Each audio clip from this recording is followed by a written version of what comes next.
Last year, I called the Sony A9G OLED the best TV of the year.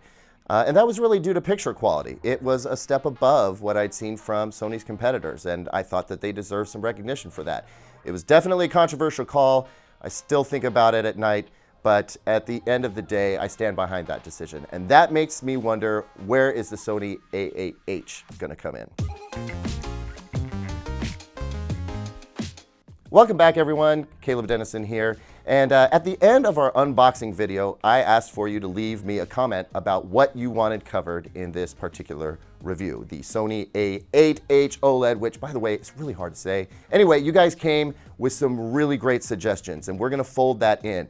You also came with some not so helpful comments, mostly around my hair. In fact, I think my favorite comment was, "Bruh, your hair," to which I reply, "Bruh, I know.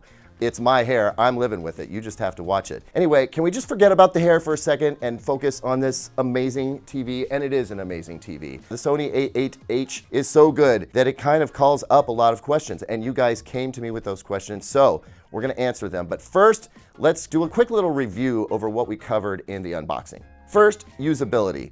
This is, aside from the A9G, the most usable version of Android TV I've seen implemented. It's got a special chip with local memory, and it just works fast enough for me not to hate it. Now, you can always add your own separate streaming stick or box if you want to, but it's perfectly workable in the TV. And in fact, you get some advantages. Like if you wanted to use Netflix calibrated mode, you've got to use the Netflix app built into the TV. Also, I think there's a level of confidence that you're getting 4K and HDR from the apps within the TV without the complications of a separate device connected with an HDMI cable and other settings that you have to worry about. So if you don't want to have a separate streamer, know that this TV does Android TV great.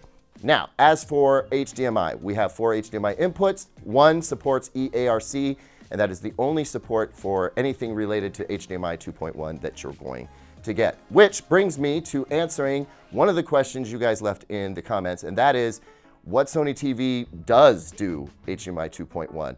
And the answer is the X900H.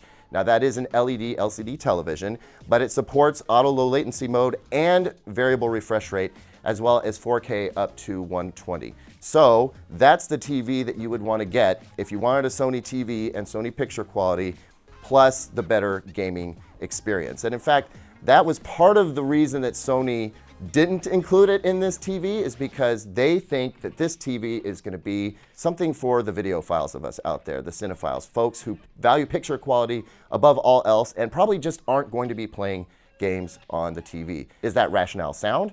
I'll let you be the judge of that, but that's what Sony told me. Now I'm going to do something I don't normally do and dive right into picture quality. Usually I leave that for the end, but there are so many questions to answer that I want to get straight to the picture quality now. So it's amazing. I really don't need to say a whole lot more than that. The out-of-box settings for this TV, especially the custom mode, if you turn off the motion smoothing, you really don't need to do much else with the television. It looks fantastic.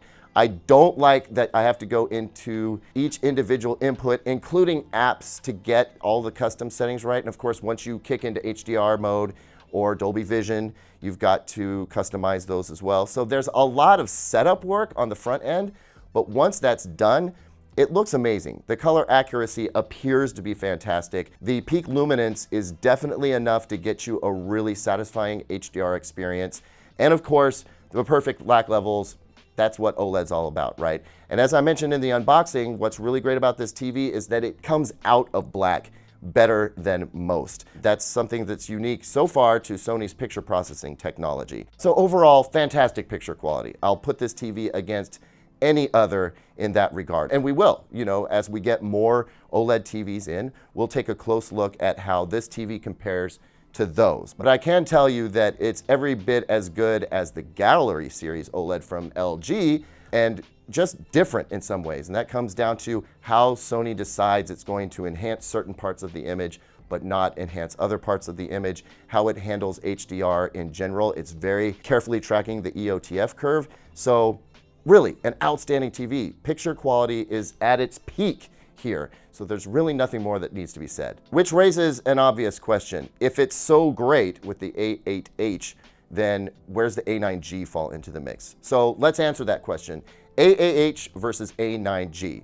I'm going to pick the A8H because there's not a significant enough difference between the two TVs to justify the $400 difference at the 55-inch level or the $500 difference at the 65-inch level. That's, a significant amount of money. So why would you get the A9G? Well, I suppose if you wanted to have the assurance of the Master Series that it's the very best TV that Sony makes, there's that.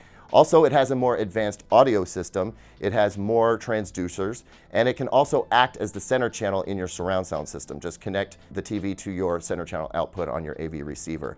Those are fun, I guess, but aside from the fact that you can only get a 77-inch model with the A9G, I don't think there's a big enough difference there to justify spending the extra money. The A8H just makes more sense for more people. Now, let's compare the A8H to the LG C9 OLED. And bear in mind, I don't have that TV here anymore. It was gone like 2 weeks after I finished the review. As a matter of fact, I don't have any other TVs to compare this to in a visual way, right? Because they show up, they're here for a little bit, and then they leave. We don't get to keep them. So what I can say from memory is that it's very comparable to the C9 in many ways. Picture quality, chief among them, they're very close. I think LG gets a little bit more peak brightness out of the C9 than the A8H does.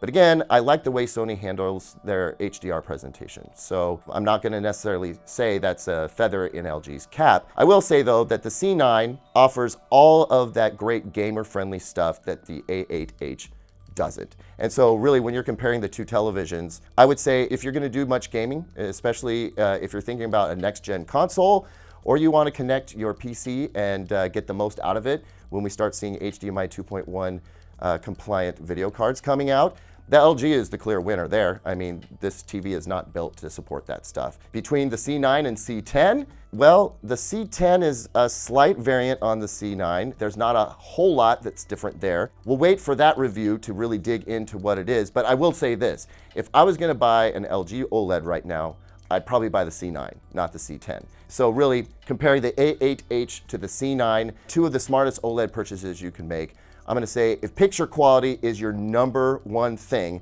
and it's a gorgeous TV too, then get the A8H. But if you care about gaming, look at the C9. I think that's the smarter buy. That leads us to our final question. If the A8H is a smarter buy than the A9G, is it in running for best OLED of the year?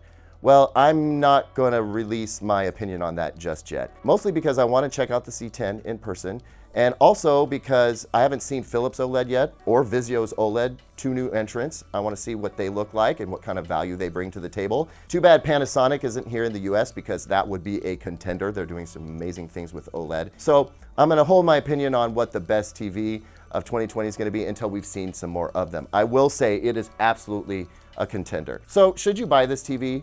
Well, if you're a videophile, a cinephile, you just want everything that you watch to look its absolute best, I say yes, buy this TV. It's a little pricey, but you get what you pay for. And it's dead sexy even when it's not turned on. So go for it. It's a fantastic television. If you have other priorities though, wait a little while. Let's see what the other OLEDs that come out later this year look like and how they compare to this particular television. But absolutely, it's a wonderful looking TV. I've enjoyed every second I've spent with it, and I can wholeheartedly recommend it. Now, if you're waiting for some of the more spec-oriented stuff, you wanna know what the peak brightness level is in terms of nits, you wanna know what the color space coverage is like, that stuff will be available in my full written review, and we'll link to that in the description as soon as it's published. But I gotta tell you, it's gonna be right up there with the best. It has been for a couple of years now, and I don't think that that should be the motivator, right? I think it should really come down to user experience, picture quality, and your priorities. And for that reason, the A8H is a fantastic buy. Hey everyone, I'm back at home now, but I did want to say thanks as always for watching and also ask you, what do you think of the slightly different review style? Leave me a comment down below, tell me what parts you liked, what parts you don't like so much. And of course, like, subscribe, hit that notification bell, and visit digitaltrends.com for the latest tech news and reviews.